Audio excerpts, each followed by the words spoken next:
Hi, everybody. Thank you for coming to our virtual event tonight, Culinary Tales and Ails, The Secrets of Historical Recipe Books.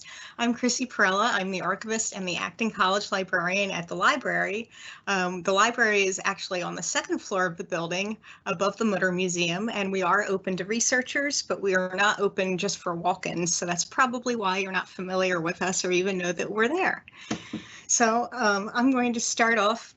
I'm going to tell you a little bit about the college and a little bit about the library, and then we're going to start talking about our very awesome recipe books that we have in the collection.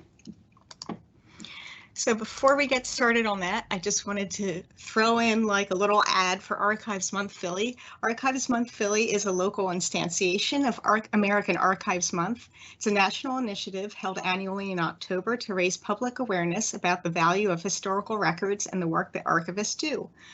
For more information and to look at our upcoming events, you can go to archivesmonthphilly.com, and we're also on Twitter and Facebook. So the College of Physicians was founded in 1787 as a professional medical society in order to advance the science of medicine and to thereby lessen human misery. People often think we're an actual college with students, but we're not. We do have a membership made up of doctors and other medical practitioners who are elected by their peers, and there are fellows. We're not an actual college, but we're a private medical society, and the college is made up of several different parts. The Mutter Museum, which you're all familiar with, the library, which you're becoming familiar with. We also have the Center for Education, which works with underserved teens in the Philadelphia area, specifically high school students who are interested in STEM careers. And we also have our History of Vaccines website and another branch of the Mutter Museum, the Mutter Research Institute, which does a lot of awesome things like working with ancient DNA, and they were involved in the Arch Street project as well. So that's a little bit about the college. I'll give you a bit about the history of the library. So the college was founded in 1787, but the library was founded in 1788, just a year later. So we're way older than the Mutter Museum, which was founded in 1863. The first library books were donated by an early college fellow, John Morgan. He donated 16 volumes to the library, which was not a library at the time. It was just a cabinet, a single bookcase. And soon other fellows began donating books to the library as well. And eventually, by the early 20th century, the library had a rare book fund with which to purchase collections or single volumes. Today, the library does not really have an acquisitions budget to buy books, but most of our things are donated, including our archives, which consist of diaries and correspondence and letters and historical photographs, as well as our rare books and journals as well. We have medical journals in the library. So that's a different story about the library as well. The library, up until about the 1970s, was the premier medical library for doctors to come and do research. But by the 1970s, a lot of universities like the University of Penn, Jefferson, and Temple began curating their own medical libraries since they have med schools as part of their universities. So by the 1970s, the library began cutting its journal subscriptions. We used to get over 2,500 medical journals a month, which seems crazy, but people would come to use them and they weren't available online. They had to come to the library to use them. And by the 1990s, the university libraries were really growing, and we weren't getting too many doctors in or medical students in to do research. Our researchers began to, I shouldn't say they changed their focus, but the types of researchers we started getting into the library started to change. We were having people in looking at the topics of history and medicine, a lot of doctoral students, some undergraduate students, and some medical students who are also interested in the history of medicine. So in 1996, the library became a historical library. We don't have any subscriptions to medical journals in the library. Our collection focuses on the history of medicine solely, so we have anything from medieval manuscripts dating to the 12th century up to 20th and 21st century books that deal on the topics of history of medicine. So that's a little bit about the library. I don't think we need to go all about the college archives. So the library has its manuscript collections, of which the recipe books are part of. We also have college records, which go back to the founding of the College of Physicians, and the college records contain anything from meeting minutes to event flyers to now emails and videos of recorded events like this one. This is a picture of the library in the early 20th century. This was at the previous building at 13th and Locust, but it's a parking lot now. But up here in the left-hand corner, you can see the librarian, Charles Perry Fisher, who has a fantastic mustache. And today the library looks much different and much more modern, but we still do have the card catalogs, some of them, although we don't make too much use of them anymore. So let's start talking about historical recipe books, since that's what we're all here for. So early recipe books, a lot of the earlier ones, especially pre-19th century, contain both recipes for foods and drinks, medicines, household cleaners, inks, and cosmetics. Recipe books became more specialized during the 18th and 19th centuries as professions such as medicine and science became more specialized, and people were becoming more educated in their fields of study rather than going to university for a year or two. Medical schools at this time were beginning to do the longer than 4 years that were previously required. So we have a change in recipe books going from kind of a hodgepodge of everything you might need to manage your household to becoming more specialized. And we'll go through some of these. We have good examples of all of these types of recipe books in the collection. So we're going to be looking at some of those. But some of the things that we can learn about from historical recipe books or how communities shared practical knowledge and how they transmitted information from one person to another. Some recipe books were passed down through generations of families. Some recipe books may have been shared between neighbors.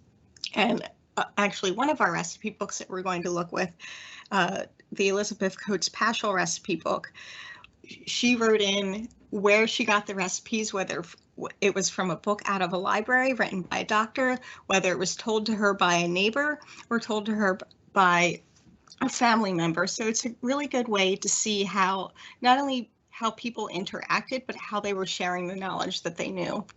Recipe books can also tell us what changed in medicine. How did medical recipes change over time? What sorts of ingredients became obsolete? What sorts of ingredients were available? You might find the same recipe, a similar recipe in an English recipe book and an American recipe book, but they might use different ingredients depending on what was available in the area. Among those things, we can also learn about how people managed their homes. A lot of these recipe books were written by women as the managers of the household. And it really shows how important their knowledge was to be able to keep their families healthy, to be able to cook wonderful meals, and also how to clean. Sometimes we find cleaning solution recipes, as well as recipes for inks. How were you writing down this knowledge? What were you using to create the ink? Because a lot of people would make their own ink in early modern. So let's say 15th, 16th, 17th centuries, people would sometimes make their own ink. And we find evidence of this in the recipe books. Also, you also sometimes find recipes for things like how to make your hair grow or how to lighten your skin, which would use white lead, which is extremely toxic and definitely not recommended. Historical recipe books can really tell you a lot about the people that came before us, how they transmitted their knowledge, and how they made do with what they had. Many early recipe books are not titled. Some of them will just say Anne Layfielde, her book of Physicke and surgery, or some of them might not even have a title page. As you all know, many of you probably have your own box of recipe cards, but you don't really put a title on it. So it was the same back then. Why would you put a title on a book that you're writing in and referring to and laying down in the kitchen as you're cooking? You don't need to, you know what's in it. And as the recipe books became more specialized. You start to see some of these older recipes disappear, as in the 20th century, a lot of these recipes were published, but you see a lot of these recipes change. They completely disappear from recipe books, especially in this more specialized medical recipe books, as people learned more about medicine and technology advanced. So what other things can we learn from recipe books? This one is pretty obvious, and many of you may have read about this a few years ago when it was put out on the news. We'll talk about the manuscript first. This is a page from a 10th century manuscript written in Old English and Latin, and it was written somewhere in England, probably close to Winchester. It consists of 3 separate texts, and it's a large collection of medical recipes, some from Greek and Roman authors, some from physicians in early medieval England. In addition to, injuries and infections like earaches or bites of snakes or bee stings, it also addresses some supernatural problems. There are recipes against elf shot and night goblin visitors, and how to prevent devils from entering your house and how to ward off evil spirits. And this was common back in this time period to have recipes and charms and even little Bible verses that you would read while you're doing a particular action. Maybe you were picking the herb at a certain time of year, or maybe you were stirring the herbs in a particular counterclockwise motion so many times. And this was very common. And it's not fair to say that these people weren't intelligent, because they were, but this is the world in which they lived, and these are the ways they were able to explain things that happened, such as illnesses and things that couldn't maybe be explained, at least not then, like madness. You'll find a lot of cures for how to cure an insane person in some of these early medieval recipe books. Today, of course, we don't find those recipes in our recipe books, but back then it was a major concern of how to treat these things. So the manuscript, Bald's Leech Book, takes its name from the word lecha, which is the Old English word for physician. And this word later became associated with leeches that were used for bloodletting in pre-modern medicine. And Bald is the name of a man mentioned on one of the manuscript pages, and he wrote, "Bald owns this book, which he ordered Childe to write. Nothing is as dear to me as his treasure." So what makes this particular manuscript and this particular recipe so special? As everybody knows, a lot of conventional antimicrobials have experienced decreased efficacy in times. Just think of amoxicillin. Used to be used all the time for earaches. I know I was probably taking it almost every couple months when I was a child because I had horrible ear infections. And today, some of these remedies just aren't as effective because they're overprescribed, and the viruses and the bacteria also mutate to be able to overcome them. So in response to this decreasing efficacy of modern medicine, a team of researchers, the ancient biotics team, was formed. They were originally based in England at the University of Nottingham. And it's an interdisciplinary group from the arts and sciences, and they include microbiologists and medievalists and parasitologists and wound specialists and pharmacists. And they're all united by the belief that novel avenues of antibiotic discovery are crucial, along with the shared conviction that the past can inform the future. So in 2015, the ancient biotics team was investigating this 10th century Old English recipe for eye infection, and it's now called Bald's Eye Salve. So what they found as they tested it, that it has been shown to effectively kill a range of microbes, including but not limited to MRSA and E. coli, and all of these species of viruses and bacteria are causes of really chronic and drug-resistant or difficult to treat infections.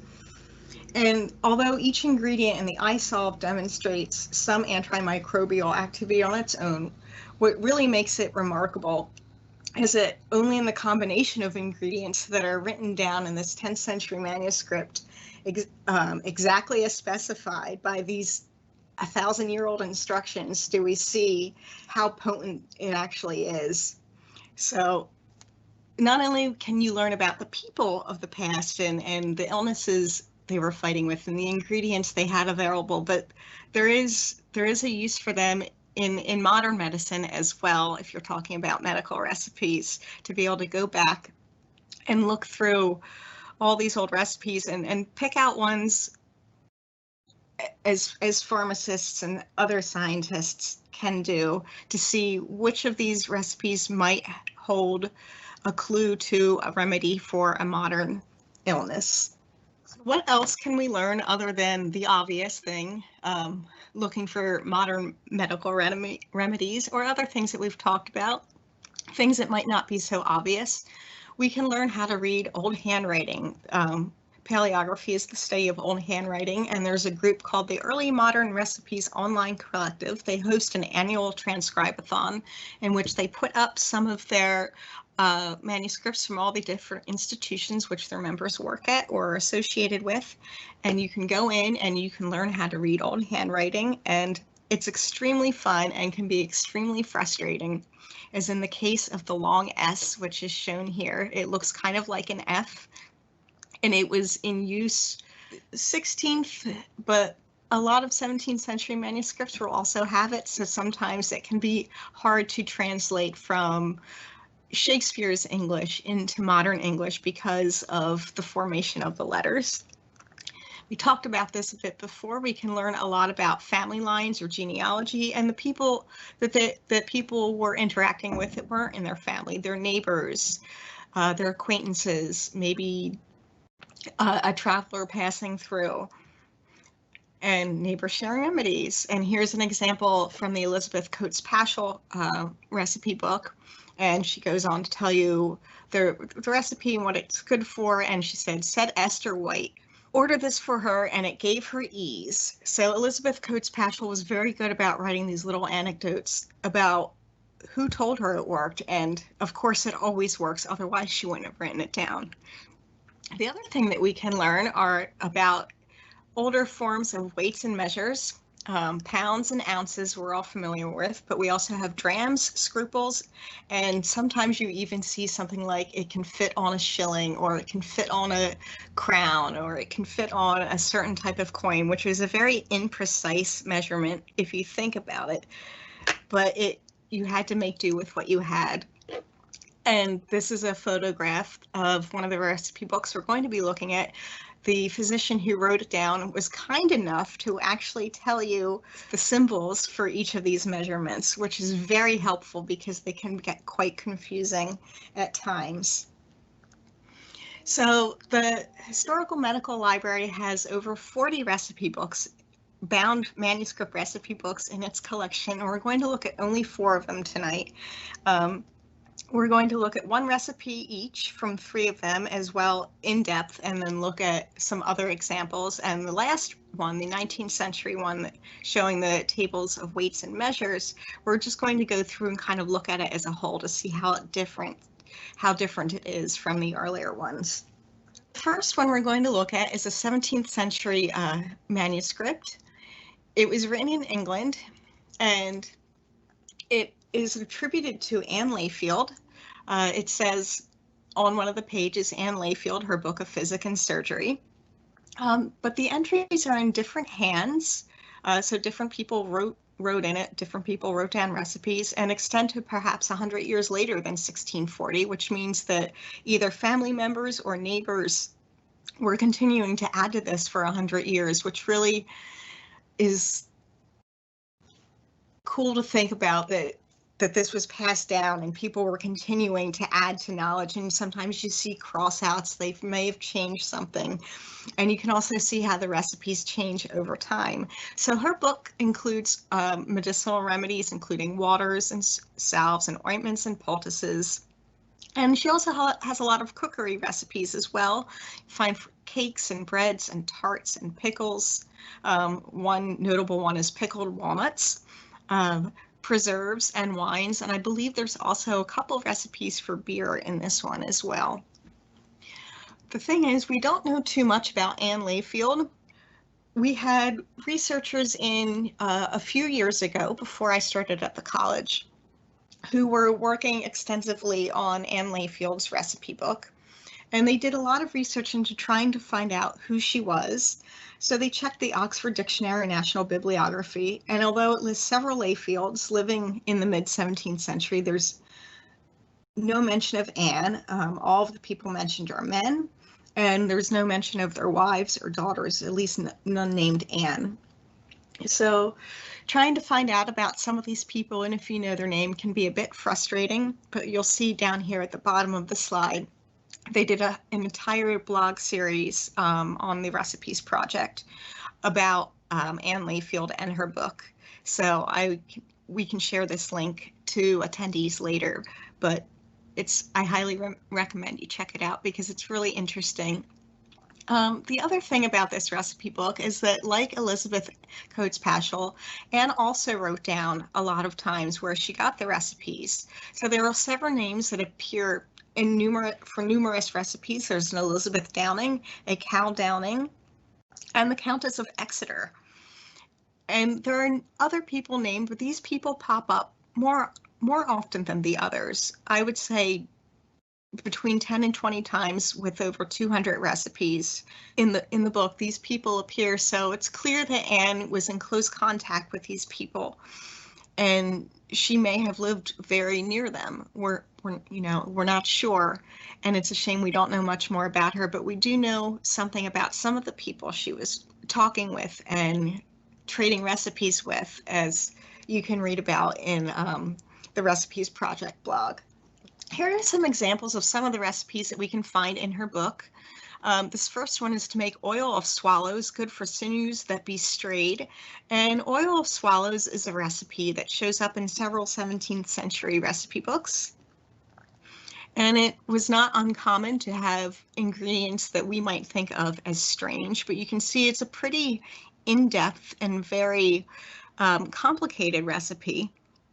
It not only does it include swallows themselves, but young bees, lavender, cotton, lavender spike, ribwort, balm, rosemary, columbine, strings of vines, that's very specific, mallows, strawberry strings, and it's a very complicated recipe, so it's probably, you have to wonder how often people would actually make something this complicated. But as you can see on the second page, on the right-hand side, it was most approved by Elizabeth Downing, so somebody must have tested it out. Also have a couple more recipes here, and you can start to see how the handwriting is so different. And also, these recipes that we're looking at right now were all written by the same person, probably written down by the same person, probably Anne. And you can also see what kinds of illnesses these people were dealing with. You have fluxes and you have consumption, you have room in the eyes. We have a lot of eye recipes, eye salves, eye washes, eye waters for styes, for rheum, for cataracts in a lot of these early recipe books. So it's clearly that people also struggled with these illnesses back then, and probably maybe even more often than we do now. This one, as you can see, is written in a different hand, and it's probably a little later. On the right-hand side of the page, we have something called the plague water, which was not only good for driving off and warding off the Black Plague, but was also good for apparently almost any ailment. And again, it's pretty complicated, but it is mostly herbs, and it probably wouldn't hurt you to drink it now, but I doubt that it would have any medicinal value.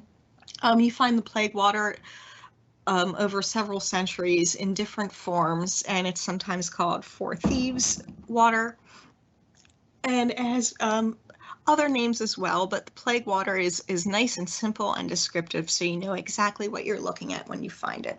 So the one we're going to talk about from Anne's book is this fun one, To Provoke Urine. As you can see, this was also given to her by Elizabeth Downing, although it does not say most approved, so you have to wonder about that.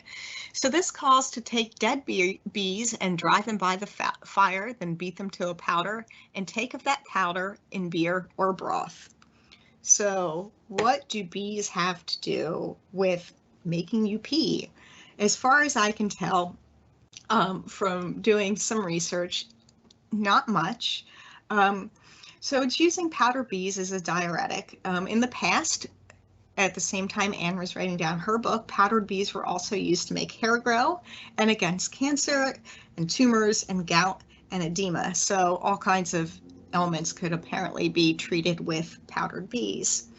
So bees and bee pollen and honey have been used in numerous recipes for various ailments for centuries. And there's been lots of studies on the health benefits of honey and also some on bee pollen. There haven't really been any on the benefits of powdered bees.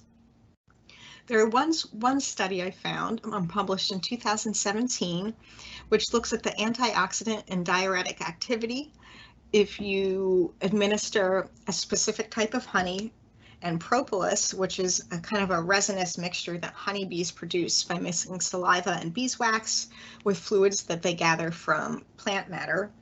And the study found that this type of honey alone has diuretic properties, especially when administered with propolis, but it doesn't say anything about powdered bees. So that begs the question, why were they using powdered bees? What sort of medicinal properties did they believe bees to have? And when did these start to go out, this powdered bees start to go out of fashion, let's say? We can learn that by digging through recipe books over, I would say, 200 to 300 years to see when they start to drop out of recipe books, but we don't know why they used it in the first place. Why wouldn't they use honey? I mean, it's probably more abundant and much easier to collect than a handful of dead bees. Or maybe there's something that we just don't know about dead bees yet that these people knew. The other thing that everybody is probably thinking is that if you drink enough beer or any kind of liquid, you are bound to go to the bathroom. So perhaps that was why this recipe may have been affected. We just don't know. And I think it would be interesting if the ancient biotics team or another group of researchers would start researching into some of these seemingly strange ingredients to see perhaps if they have any medicinal value at all.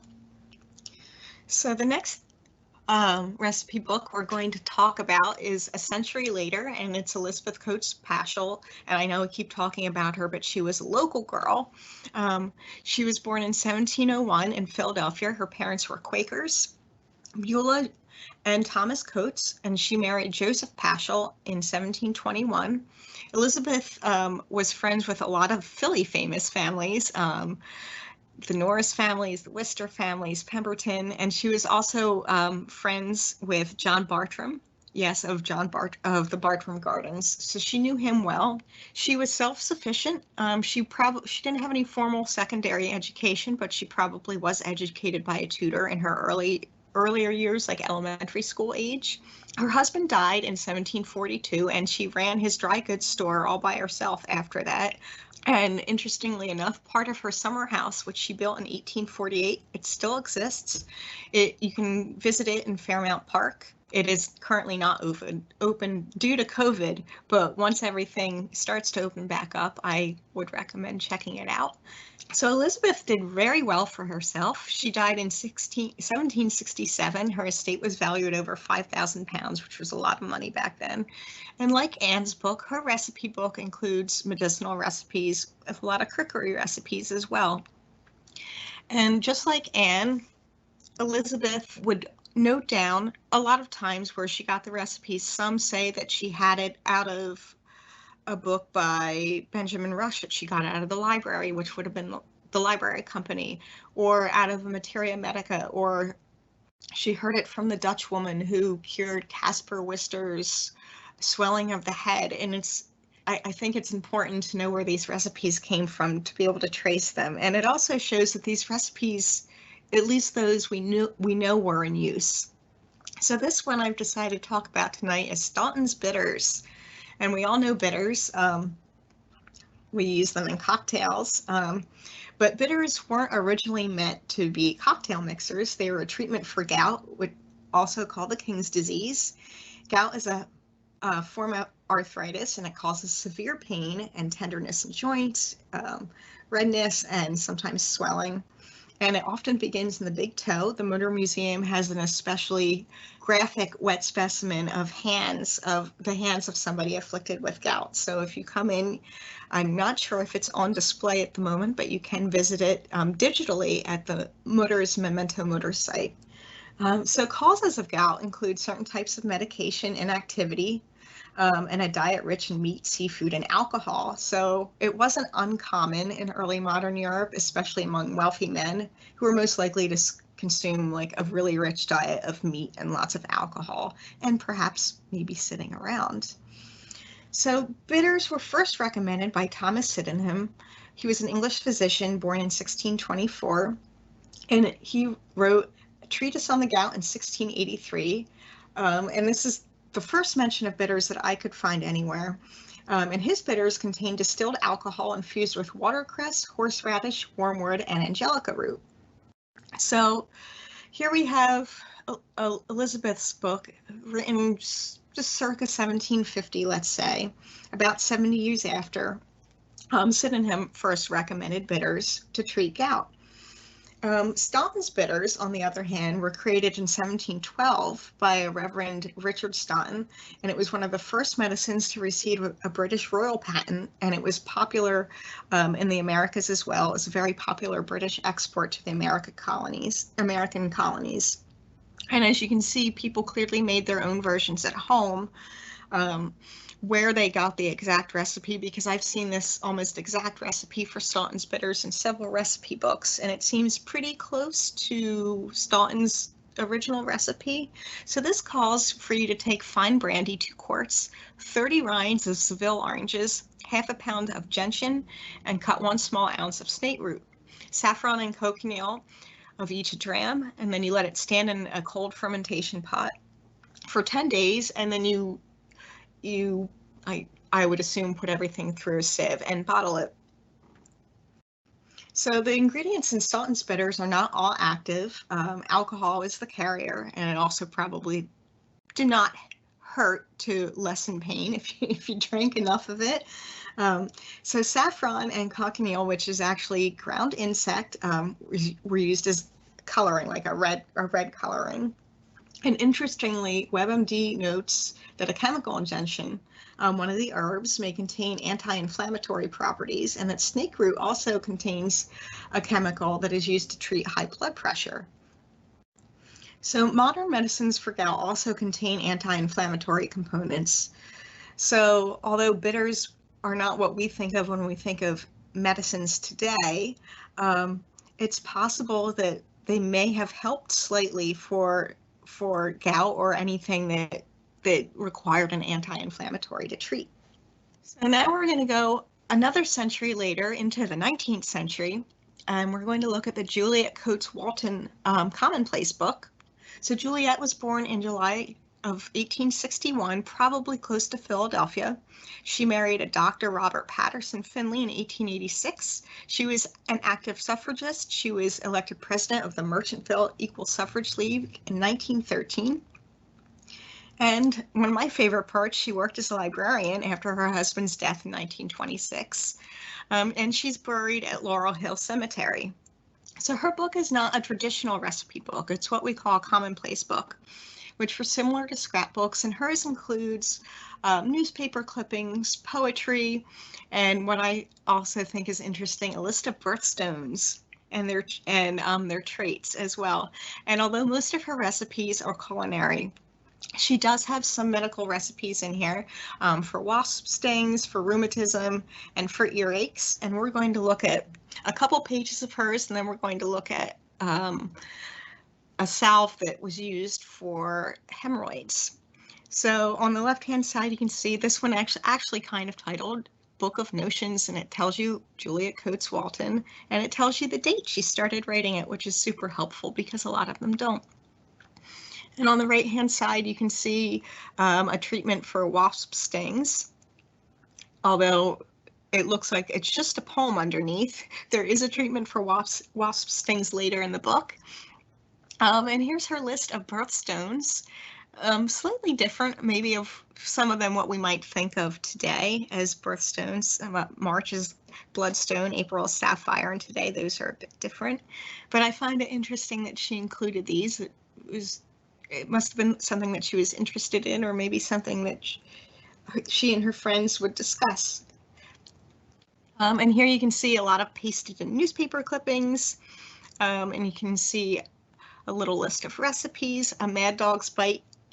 For a Mad Dog's Bite, that was surprisingly a common recipe in these early recipe books.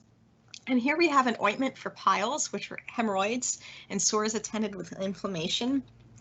Gather leaves of Stranthonium, bruise them, boil them in lard, and strain and put away for use. It will keep for years. Spread on a rag and bind it on the part. It sounds extremely uncomfortable.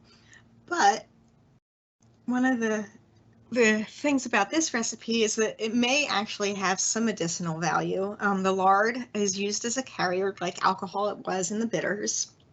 And there's been a 2012 article and a couple of other references as well, saying that Strontium, also known as Jimson weed, has been used in Indian medicine for its analgesic properties. So perhaps it provided some sort of pain relief.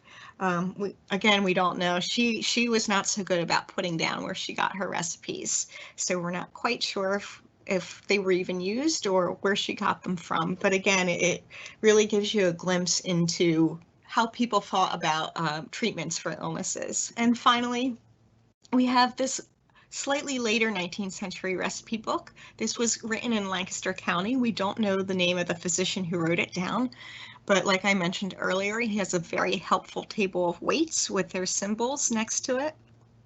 And he also lists down liquid measures. And this one is one of those more specialized recipe books that I mentioned earlier on. He also helpfully includes doses of medicines for different ages, which seemingly could be used for any medication. It was based on people's ages. And you can see for a child under 1 year, the dose is 1/15 of looks like a gram. And you can see it goes up as the person gets older. We're not going to look at any specific recipe in this book because I think it's so different from the earlier ones. I think it's more valuable to kind of look at how this one is laid out. This one has an index, so you can find exactly what you're looking for. And you'll notice that some of these recipes look like they could be considered homeopathic medicine today. You'll notice olive oil and beeswax. Those are carriers, so to either make your paste or to make everything gel together properly. And then we have a recipe here for tooth powder because you have to keep your teeth clean. We don't find those a lot in earlier recipe books, but in this 19th century one we do. And here's a little recipe about swallowing wasps, what can happen if you swallow a wasp. And it doesn't really give you a remedy for that, but it does tell you other than to drink large drafts of vinegar or salt and water. But it's interesting that this was included in a recipe like this was included in a very technical and scientific for the time recipe book.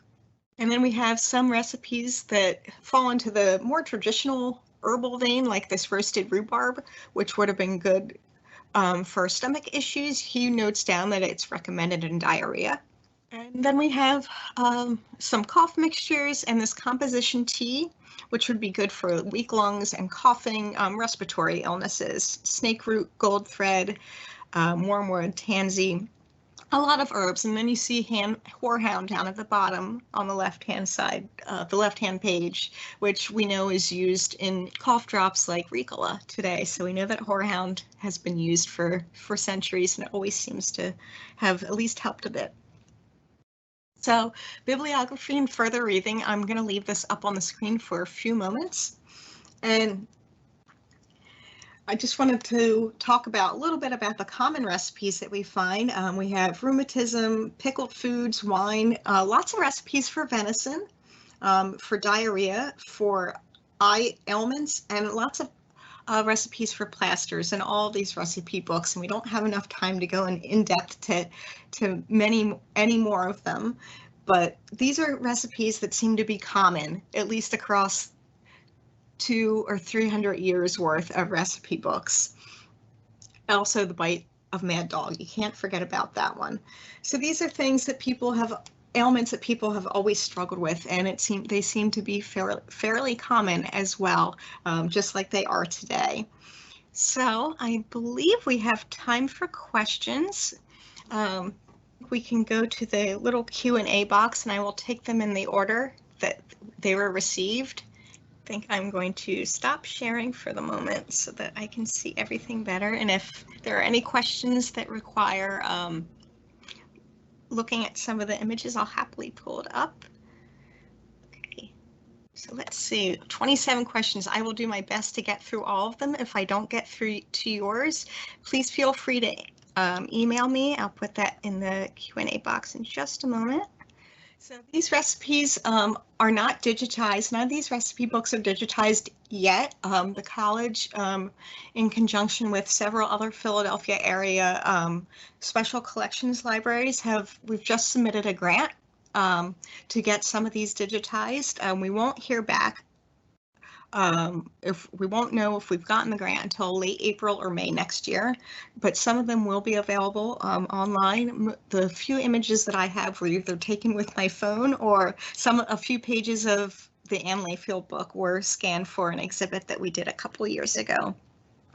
But keep an eye out in the spring to see if we've gotten the grant, and eventually we'll get some of these up online. This is a very interesting question from Kay. Were the quantity and/or types of recipes that have been recorded affected by the socioeconomic status, gender, race, etc., of the people who could read and write during those times? That's a very good question. It's not something that I have personally ever looked at, but I would assume that they probably were affected. Especially some of the recipes call for somewhat rare ingredients that would not have been available to many people. There's a recipe for gold cordial, for example, in Anne Layfield's book, and gold was, as we all know, it's not cheap. And there's also other rare ingredients, maybe some spices like cinnamon, which may not have been easily available or affordable for most people. So whether they tried to follow these recipes as best as possible, or if they would make substitutions that weren't written down, we just don't know. And I wish I could answer your question better, but it's something that I haven't looked into, and it might be good to look at the recipes project. I can put that link in the Q&A box in a second too, to see if anybody else has studied that, because I think that would be extremely interesting. As far as illiterate groups, we don't have in our collection any collections of oral history recipes. I assume that a lot of them, if they were collected in any one place, were eventually written down, like, either 100 years or 150 years later after they were passed down orally. As far as I know, we don't have any. I haven't heard of any oral collections of recipes, but that's definitely something to look into for sure. So some of the ingredients in Bald's eye salve, and I have to cheat here and look it up because I do not remember. See if I can find it. Oh, garlic. Duh. How did I forget garlic? Yeah, so garlic was one of the main ingredients in Bald's eye salve. Let's see. And I'm sorry, I can't go and translate the Old English right at the moment because it takes me quite a bit of time to do, but garlic was definitely one of the major ingredients. I should have remembered this. Let's see. So let's see, equal volumes of garlic and another allium species to be crushed together and mixed with equal volumes of wine and ox gall, which is bovine bile. Yum. But those are the main ingredients of Bald's eye salve, and I think it's really, I think it's wonderful that they were able to take that historical recipe and turn it into something that could be used in modern times. Ooh, and we have a comment here from Ashley. You said she just bought a house and the people left behind an entire cookbook completely handwritten. That is going to be a lot of fun. And I hope that you recreate some of those recipes. One from Anonymous, the history of cookies and biscuits. Are there any cookie recipes that were used as medical remedies? We have lots of cookie and biscuit recipes in our books, but as far as I know, they weren't ever used for medicinal purposes. Although I'm sure you could argue for something with fruit or anything like that as being somewhat healthy and maybe medicinal with a vitamin C if contains orange bits or cranberry bits. But no, as far as I know, there aren't any cookies that were specifically made for medical purposes. Pecks as measurements. I always find that strange as well when I find pecks used for something than apples, but it was a common measurement back in early modern times and even probably through the early 19th century. Well, do I have a favorite recipe from Paschall's book? I don't know. There's so many good ones. There's one of my favorite ones, and I think it's actually for seasickness, calls for drinking some seawater. Which I'm not sure if that would help everything come up and you'd feel better, or if it's kind of that homeopathic idea of like cures like, but that's definitely one of my favorite ones because it's just so simple. And there's another one of hers that for a bad cough, she recommends just drinking a nice, pint of cold water from the well, which it can help if your throat is dry, but if you actually have a respiratory illness, it's not going to help too much. I have not seen blood in any of them. A lot of times, though, it calls for animal urine, or in some cases, whole animals, as in the case with oil of swallows. I'm sure there are cases with human urine, although I have not seen any with blood per se, but there's definitely are recipes with lots of urine recipes. What about a bird? What about a bird would help your sinews? That is a very good question. There aren't any explanations in the recipe books themselves for ingredient choices, but part of the recipes project and also the early modern online recipes on MROC, there's a lot of overlap with recipe book scholars in those two groups. Those are the sorts of things that they're studying. And I am not one of them. I find our recipe books in the collection extremely interesting, although I don't call myself a recipe book scholar. But people are beginning to study what medicinal properties these items, these materials may have had, or trying to trace back maybe the origins of them. Some of these recipes are adapted from as far back as Greek and Roman authors, so they have a long history of being used. And we have a question about, do any recipe calls for people to perform a certain ritual for them to be effective? Not in the recipe books at the college that I've seen, and I haven't looked through all 40 some of them, but a lot of the early English and other medieval recipe books, yes, there are certain rituals, like you may mix a potion up, a water, a drink up to cure a cough or something, and you have to say either a Bible verse or a little charm. The 9 herbs charm is a really specific one that was popular and in early medieval England. So yes, there are even cutting herbs at certain times of the year, like St. John's wort on Midsummer's Day, before the dew dries or something. Yes, they're definitely very ritualized aspects to the very early recipes that we have. And then we have a comment about a sympathetic connection between bees and urine color yellow. It could be. That's an interesting concept and not one that I have thought of, but that's definitely interesting and it's definitely possible. We have a comment about a peck. A peck was part of the imperial measurement system in the UK, probably until decimalization in the 70s. Let's see. Yes, I always cite my sources. Are all the cookbooks in my collection from North America? No, we have a lot of them are. A lot of them are from North America. We do have some English ones as well. Most of ours are English or American. The University of Pennsylvania has a pretty large collection from France, England, German, Italy, a lot in Europe. But ours are mostly American and English. I don't recall having any from Germany or Italy or South America in our collection.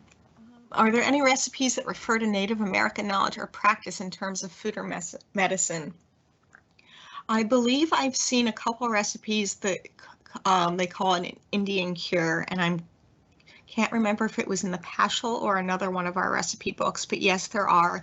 And interestingly enough, we have several published recipe books in the collection from 18th and 19th century containing what they term Indian remedies or Indian cures, and a lot is also as well in our herbals, which herbals are books that describe the medicinal properties of plants. So we have mention of Native American knowledge and practices in some of those. And question, do we have any specific reference materials or resources that we use to identify ingredients in plants? Yes, we have several. When I'm looking at historical recipes, I often look at some of our early herbals. Nicholas Culpeper's herbal is a really accessible one. It's been reprinted numerous times, and it was published in the 16th century. And when you're looking at early recipes, sometimes that can be helpful. Any Materia Medica books from the 19th century, and even some modern herbals.